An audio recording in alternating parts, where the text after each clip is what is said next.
যুৱতী যেনি তেনি অসমত ট্ৰেণ্ডত এতিয়া বোৱাৰী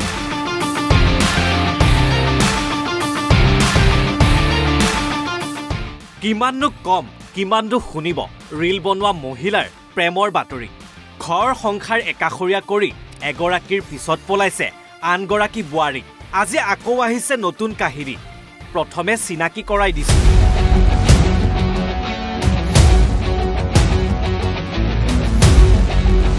এইগৰাকী নাৰায়ণপুৰৰ অসম অৰুণাচল সীমান্তৰ ৰামপুৰৰ সুন্দৰী বোৱাৰী পেছাত বিজেপিৰ ৱাৰ্ড সদস্যা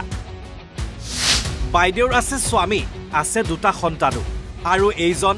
ৰাজকৰ জুতুলিবাৰী প্ৰাথমিক বিদ্যালয়ৰ শিক্ষক দীপজ্যোতি গগৈ ছাৰৰো আছে পত্নী আছে দুটি সন্তান তাতে কিনো হ'ল ঘৰ সংসাৰ একাখৰীয়া কৰি ছাৰ বাইদেউৰ আকৌ প্ৰেম জাগিছে এয়ে ছাৰক দেখুৱাবলৈ বাইদেউৱে ৰীল বনোৱা কৰিছে বাইদেউৱে ৰীলত গাইছে লাজে লাজে লাজে কওঁ তোমাকে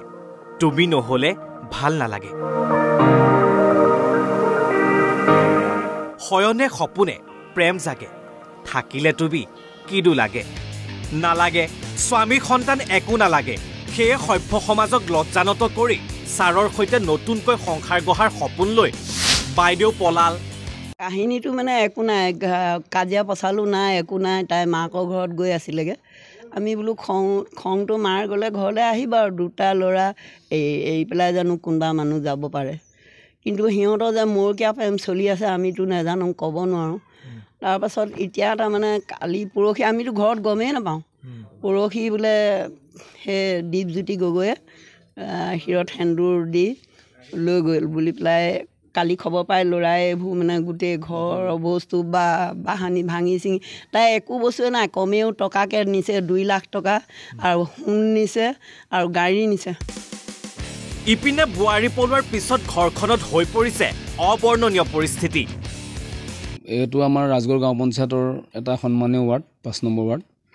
এই ৱাৰ্ডত আমাৰ যথেষ্ট 4 নম্বৰ ৱাৰ্ড যথেষ্ট গুণী জ্ঞানী লোকসকল এই আছিলে কিন্তু এইবাৰ তেওঁ মানে ৱাৰ্ড মেম্বাৰ হৈছিলে বিজেপি দলৰ পৰা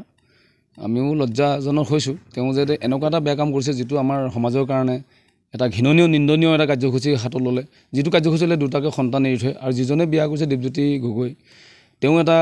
বেয়া কাম কৰিছে সমাজৰ এটা বেয়া কাম কৰা হৈছে সেই বেয়া কামৰ যাতে পুনৰাবৃত্তি নহয় এইটো বিষয়ত আমি অতি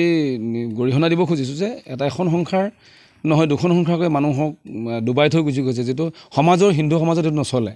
এইটো প্ৰচলিত নহয় তাতে আশা ৰাখিছোঁ যে চৰকাৰখনে আমাৰ যেতিয়া ৱাৰ্ড মেম্বাৰটো কৰ্তন কৰিব লাগে এতিয়া তেওঁ কৰ্তনৰ আমাৰ এতিয়া আমাৰ ৱাৰ্ড মেম্বাৰ তেওঁ আমাৰ থাকিব নালাগে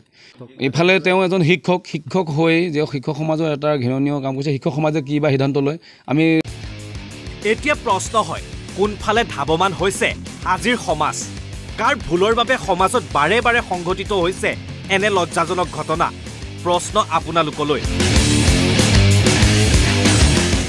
নাৰায়ণপুৰৰ পৰা পংকজ ফুকনৰ ৰিপৰ্ট NB নিউজ